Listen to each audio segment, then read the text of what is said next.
నమస్తే రజిత గారు. నమస్తే ఉషా. ఇల్లీగల్ అఫైర్స్ మనం చాలా ఎక్కువగా చూస్తూ ఉన్నాం. ఒక ఆడది పెళ్ళైన తర్వాత అది కూడా కొన్ని సంవత్సరాల తర్వాత కనిపిస్తూ ఉంటుందండి. పిల్లలు ఉన్నా కానీ ఎక్స్ట్రా మ్యారిటల్ వైపు ఎక్కువ మక్కువ చూపిస్తూ ఉంటుంటారు.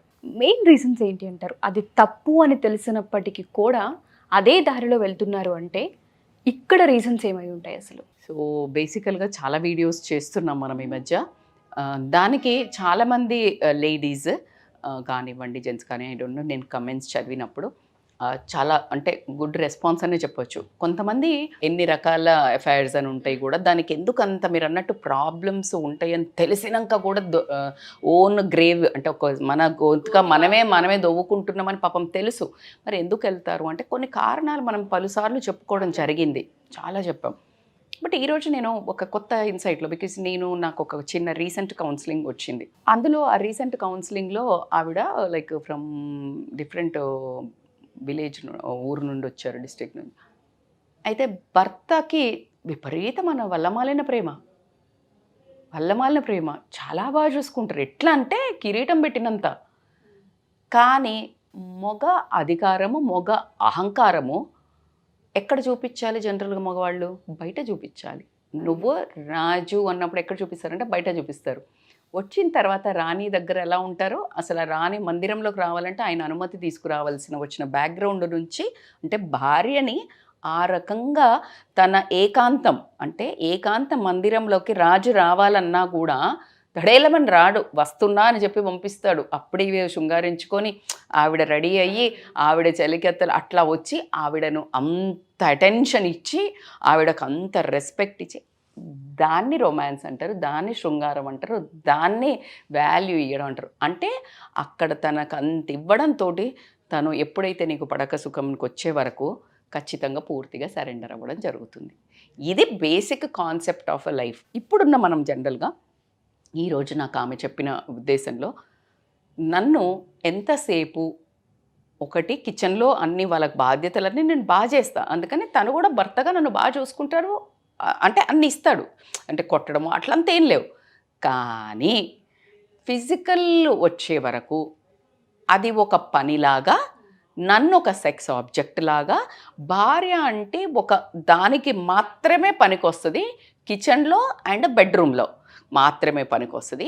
ఇంకా దారుణం ఏంటంటే, నేను ఇన్ని చేసి అలసిపోయి నా పిల్లలను చదివించుకొని నేను అన్ని చేసి పడుకున్నాక ఆ టైంకి రాకుండా, అంటే ఇప్పుడు 10ంటికో 9ంటికో బెడ్ ఎక్కుతాం, అప్పుడు కదా కొంచెం ఏమైనా రొమాన్స్ చేసుకోనో కొంచెం ఏదన్నా అనుకుని అట్లా పడుకుంటాం. అలా చెయ్యకుండా ఫోన్ పట్టుకొని టీవీ చూసుకొని అట్లా చాలాసేపు మిడ్ నిద్రలో వచ్చి, అప్పుడు నేను గాఢ నిద్రలో ఉంటే నా కన్సెంట్ కూడా లేకుండా నాతోటి ఈ ఫిజికల్ రిలేషన్ ఎక్స్పెక్ట్ అని కూడా కాదు, జస్ట్ వాళ్ళ పని వాళ్ళు కానిచ్చుకున్నట్టు చేయడం వల్ల నాకు అసలు ఈ జీవితం మీద ఒక విరక్తి అనేది కలిగింది. అసలు దానికి ఒక ఆడదానిగా నేను తలదించుకోవాలా, ఒక కౌన్సిలర్గా నేను ఏం కౌన్సిల్ చేయాలా? అది ఎంత సెన్సిటివ్ సబ్జెక్టు. ఒక లేడీ ఆ వర్డ్ ఇంకొక ఆవిడ దగ్గరకు వచ్చి చెప్పుకొని దాని మూలంగా ఆమె ఎమోషనల్లీ హర్ట్ అవుతున్నాను, పెయిన్ అవుతున్నాను. అయితే ఇదే సందర్భంలో ఇప్పుడు నేను ఫిజికల్ బాడీ ఇస్తే నాకు ఇంకొక చోట ఎమోషనల్ సపోర్టు, నాకు కేర్, నాకు ప్రేమ, నన్ను ఆదరించడము, అటెన్షను, నెత్తిన పెట్టుకోవడము, కిరీటం ఇవ్వడము కాకుండా ఇవన్నీ చూస్తున్నప్పుడు అది ఏది ఎక్కువ? ఇప్పుడు నాకు ఫిజికల్ది పెద్ద ఇంపార్టెంట్ కాదు, ఎందుకంటే నాకు కన్సెంట్ లేకుండా చేసేసుకుంటున్నాడు కదా. సో నాకు ఏదైతే కావాలనుందో అది లేదు ఈ ఫ్యామిలీ రిలేషన్లో అంటే మాత్రం ఇప్పుడు కింద ఎమ్మటే రాస్తారు.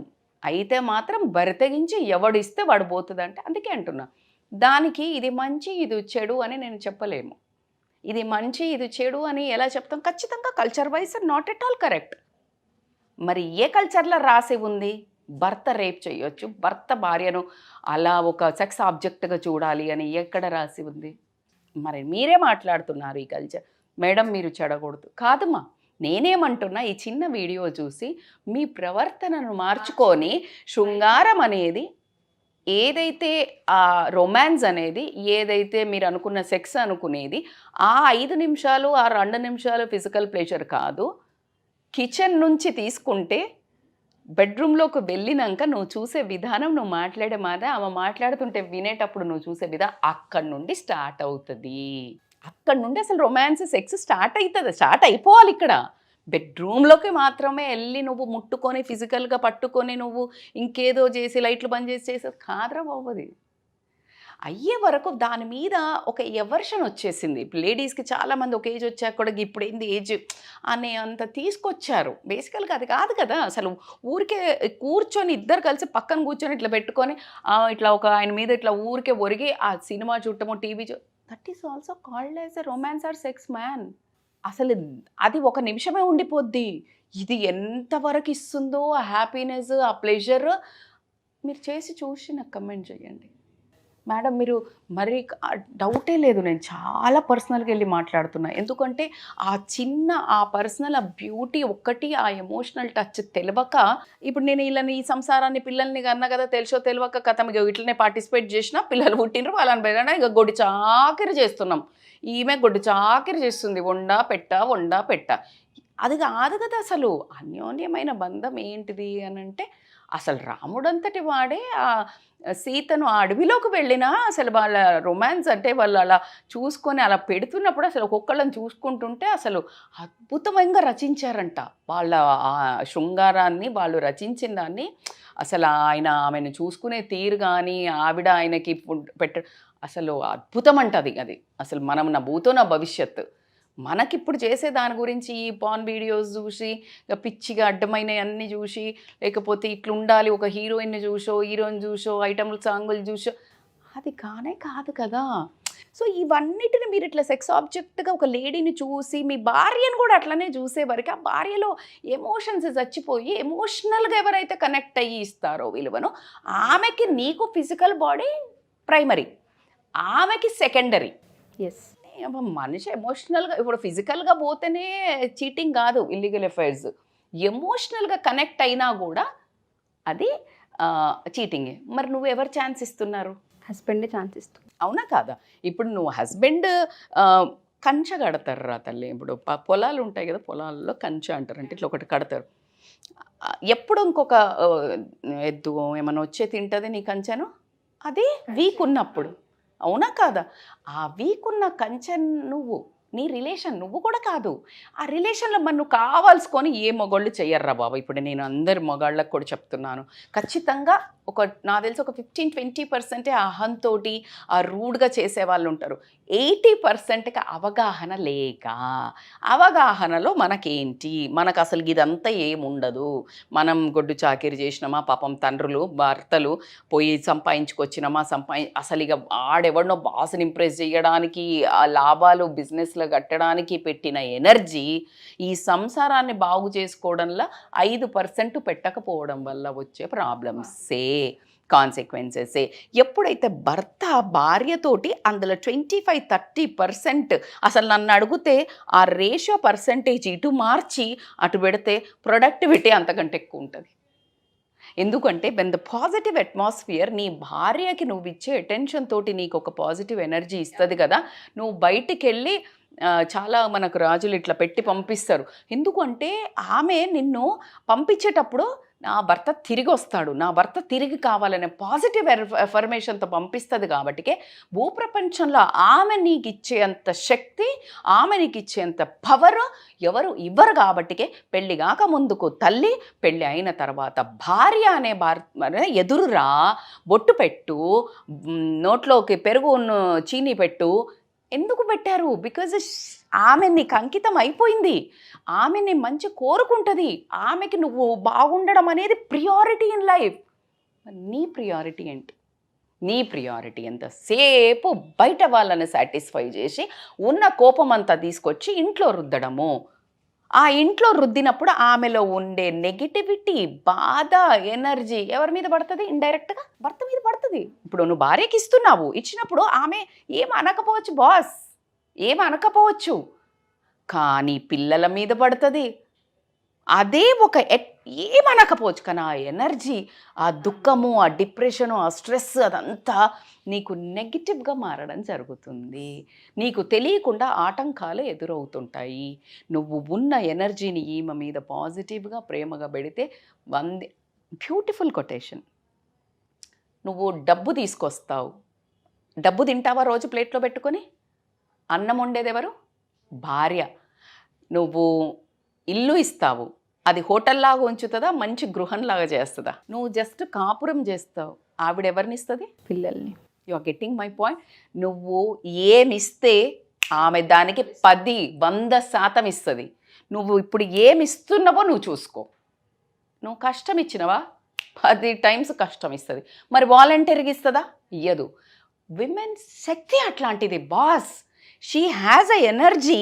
నువ్వు చిన్న ఎనర్జీ ఇచ్చావు అంటే నీ కణాలను ఇచ్చావు బేబీకి కోసం. అవును అంటారు, అందుకే నేను లేని నీకు ఎట్లా పుట్టిన రోయ్, బరాబర్ నువ్వు ఇచ్చినావు. నువ్వు 1,00,000 కణాలను పంపించినావు. She used 1 and she created 1 form energy. ఆ ఎనర్జీ బయటకు ప్రపంచంలోకి వచ్చి నీకు చూపిస్తుంది ప్రూఫ్ బాస్. తండ్రి రూపు, నిన్ను తండ్రిని. So it's a big thing. నేను చాలా నాకు చాలా ఎమోషన్ అయిపోతుంది టాపిక్స్లో. ఎందుకంటే అసలు ఓన్లీ భార్య అనగానే ఇల్లు చదువుకోవడానికి పని మనిషిలాగా ఇల్లు పెళ్లి చేసుకోమన్నారు, సెటిల్ అవుతావురా అన్నారు, చేసిన. నువ్వు కుదురుగా తిరగట్లేదు, గుర్రాన్ని ఒక దగ్గర కట్టియాలా, ఒక పాక కావాలా, కట్టిన. It is not at all that. It is purely ఒక అందమైన, ప్రతి ఒక్కళ్ళు అట్లా అందమైన జీవితాన్ని ఎంజాయ్ చేస్తే ఆ పక్కనకి వైబ్స్ మారుతాయి, ఆ పక్కనకి వైబ్స్ మారుతాయి. అందరూ హ్యాపీగా ఉంటే happy society, that is called happy India. అందుకనే మన భారతదేశంలో స్త్రీకి గౌరవం ఇవ్వాలి అని అయ్యే బస్సులలో ఎప్పుడు చిన్నప్పటి నుంచి చూసినాం. స్త్రీకి ఇప్పుడు ఉన్నాయో లేవో నాకు తెలియదు. స్త్రీకి గౌరవించవలను అని పిచ్చిలేసి రాసింది అనుకుంటున్నారా? ఎక్కడనుందా? భారతదేశాన్ని ఎందుకు ఉన్నతంగా పెడతారు? ప్రతి ఒక్క దేశంలో వాళ్ళు ఇట్లా ఎందుకు మొక్కుతారు? భారతదేశంకు ఉన్న కల్చర్ ఒకటే వర్డ్ ఉషా.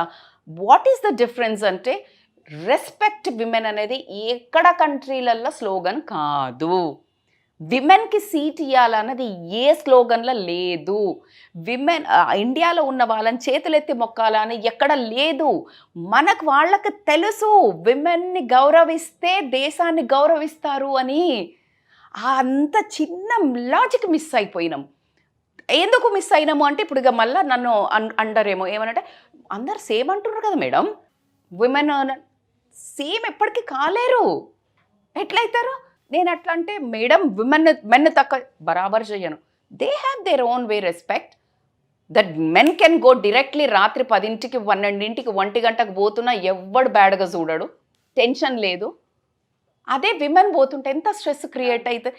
సో ఎవరికి ఆ బ్యూటీ ఉండాలబ్బా. మేము ఎవ్వరం ఎప్పుడు ఎందులో పోటీ పడండి అంటే సక్సెస్ సాధించటంలో, మంచి చేయటంలో, మీ గోల్స్ని బాగా చూడడంలా, తల్లిదండ్రిని ఈక్వల్గా సమానంగా చూడాలని ఇందులో పోటీ పడండి.